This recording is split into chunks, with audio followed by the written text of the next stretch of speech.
1949चा temple कायदा रद्द, महाबोधी बौद्ध विहार मनवादांच्या हातातून मुक्त,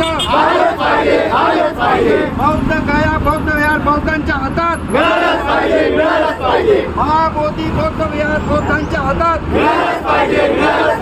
1949चा टेम्पल कायदा रद्द, 1949चा टेम्पल कायदा रद्द, 1949चा टेम्पल कायदा रद्द, महाबोधी बौद्ध विहार बौद्धांच्या हातामध्ये डॉक्टर बाबासाहेब आंबेडकरांचा, भारतीय बौद्ध महासभा पुण्याचा,